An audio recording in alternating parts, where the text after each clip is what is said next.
Assalamualaikum warahmatullahi wabarakatuh. Kembali lagi dengan biologi edukasi. Kali ini biologi edukasi akan membahas mengenai sistem ekskresi yang terjadi pada hati. Ini kita fokuskan pada hati manusia.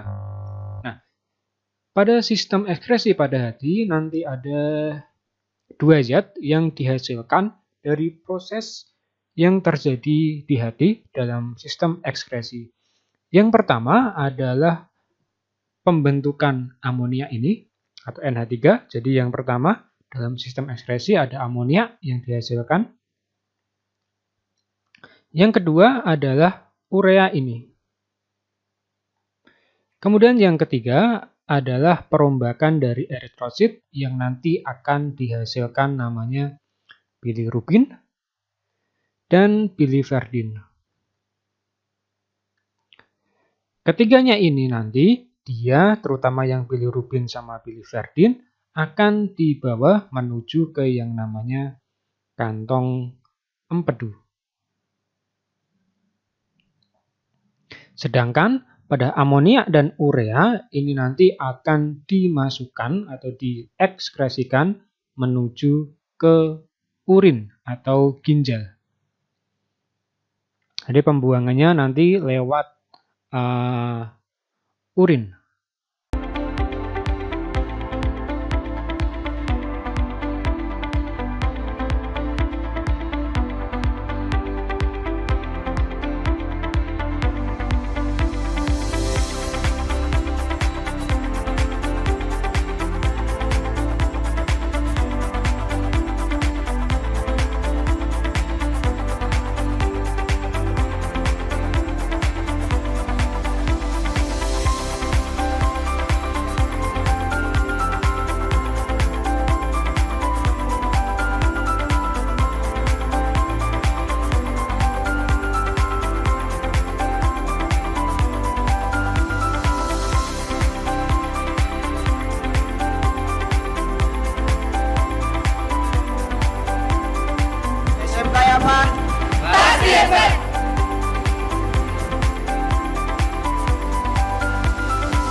Video ini disponsori oleh SMK Yayasan Farmasi Semarang, Sekolah Kejuruan Kefarmasian yang terbaik di Kota Semarang maupun di Jawa Tengah.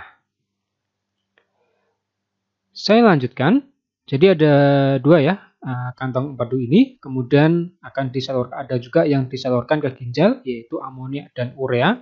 Tetapi untuk amonia ini sebagian nanti akan dibawa menuju ke kantong empedu untuk dibuang lewat usus. Nah, mana sih? Ini adalah struktur dari hati. Ini jelas, ini adalah hatinya. Nanti di sini asam amino akan dirubah menjadi amonia, kemudian diubah menjadi urea. Jadi ketika di tubuh manusia itu jumlah asam aminonya berlebihan. Asam amino itu adalah protein. Degradasi dari protein itu nanti akan membentuk yang namanya asam amino. Jadi ketika tubuh kelebihan protein dalam jumlah yang banyak, maka asam amino ini tidak bisa ditampung di dalam tubuh. Nah, prosesnya asam amino ini nanti akan didegradasi menjadi yang namanya amonia. Dalam siklusnya, amonia yang terbentuk ini nanti kemudian dapat diuraikan lagi menjadi yang namanya urea. Amonia itu adalah NH3, sedangkan urea itu adalah CON2H4 atau bisa juga disingkat menjadi NH22CO. Sedangkan pada perombakan eritrosit atau eritrosit itu adalah sel darah merah. Jadi sel darah merah yang sudah tua atau yang sudah mengalami kerusakan, jadi eritrosit itu dia hanya mampu bertahan kurang lebih 120 hari. Atau boleh dikatakan memiliki masa hidup kurang lebih 4 bulan. Setelah itu nanti eritrosit itu akan mengalami kematian atau mengalami kerusakan yang lama-kelamaan sangat serius. Nah, eritrosit atau sel darah merah kemudian nanti akan dirombak di dalam yang namanya hati ini. Maka dari itu pada hati bisa dijadikan sebagai sistem ekskresi. Nah, proses perombakan dari eritrosit itu nanti eritrosit terutama yang namanya hemoglobin. Hemoglobin itu adalah yang nanti mengikat oksigen. Jadi hemoglobin itu tujuannya supaya dapat oksigen terikat di eritrosit, itu ada yang namanya hemoglobin.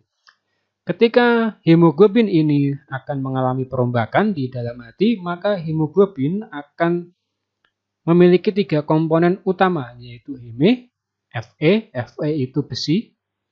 Jadi pengikatan oksigen itu berada di bagian Fe-nya ini, dan yang terakhir adalah yang namanya globin. Ketiga komponen dari hemoglobin ini kemudian nanti akan dirubah sesuai kebutuhannya. Heme ini nanti dapat diubah menjadi namanya bilirubin sama biliverdin. Ingat bahwa proses perombakan ini terjadi di bagian yang namanya hati. Ketika bilirubin sama biliverdin sudah terbentuk, maka bilirubin dapat dioksidasi menjadi namanya urobirin. Urobirin ini nanti dapat digunakan untuk mewarnai feses dan urin. Jadi ketika urin warnanya kuning, salah satunya adalah dikarenakan ada perombakan yang namanya eritrosit dalam jumlah yang besar. Selain itu, warna kuning pada urin itu juga disebabkan karena kita kekurangan air dalam jumlah yang banyak. Sehingga warna urin menjadi berwarna kuning. Sedangkan biliverdin ini nanti akan menjadi zat warna empedu yang nanti akan disalurkan ke yang namanya kantong empedu. Di kantong empedu itu bagian ini. Ini kantong empedu. Kalau pada ayam dan lain sebagainya dia warnanya pasti hijau. Warna hijau ini disebabkan karena ada biliverdin ini yang merupakan zat warna empedu. Nah, kemudian urobirin ini ketika dia sudah terbentuk maka ada 2 saluran. Pertama adalah masuk ke bagian usus, di mana nanti digunakan untuk mewarnai feses. Yang satunya adalah urin. Kalau urin berarti nanti ini disalurkan menuju ke ginjal. Sedangkan pada empedu nanti dibawa untuk mewarnai kantong empedu ini. Jika kelebihan bagaimana? Jika kelebihan maka dapat juga disalurkan ke dalam saluran pencernaan. Jadi ini strukturnya. Kalau dilihat empedu ini dia memiliki saluran yang nanti menuju ke bagian usus halus atau duodenum ini. Yang ini adalah pankreas. Pankreas itu digunakan untuk salah satunya adalah pembentukan hormon insulin yang digunakan untuk pengendalian gula darah. Nah, tapi kita tidak bahas ini ya. Jadi itu adalah sistem ekskresi pada hati. Jadi ada 3 yang terbentuk. Amonia, urea, bilirubin, sama biliverdin. Pada poin pertama ini sebetulnya ada mekanisme yang namanya siklus urea. Tapi tidak saya jelaskan di sini karena membutuhkan waktu yang sangat lama dan untuk materi SMP biasanya tidak sampai sedetail itu. Intinya, ketika tubuh kelebihan asam amino ini, maka asam amino harus didegradasi, namanya adalah proses deaminasi. Namanya adalah deaminasi.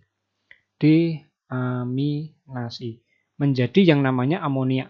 Nah, amonia ini, yang namanya amonia, itu dia memiliki sifat sangat beracun.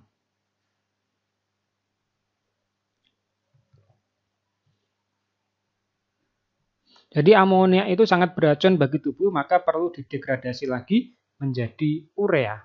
Atau dia langsung dikeluarkan dengan cara dia berikatan dengan suatu senyawa yang menyebabkan amonia itu tidak terlalu memiliki tingkat racun yang sangat tinggi. Jadi itu mengenai sistem ekskresi pada hati, nanti biasanya yang ditanyakan adalah sistem ekskresi itu dia digunakan untuk pembentukan apa aja, yaitu amonia, urea, Kemudian perombakan eritrosit, pembentukan bilirubin sama biliverdin yang nanti akan dibawa yang namanya kantong empedu. Kemudian untuk yang sebelah kanan ini kadang juga ditanyakan di sistem ekskresi pada hati, yaitu jadi yang sebelah kanan ini namanya adalah perombakan eritrosit.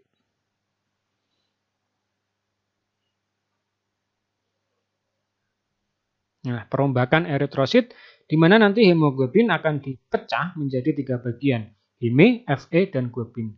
Fe besinya itu nanti akan disimpan lagi di hati untuk nanti dijadikan sebagai pembentukan eritrosit baru. Jadi besi tidak dibuang oleh tubuh. Globin juga sama, pada globin ini juga masih bisa dimanfaatkan oleh tubuh dalam pembentukan hemoglobin baru yang nanti akan terbentuk eritrosit baru atau sel darah merah baru.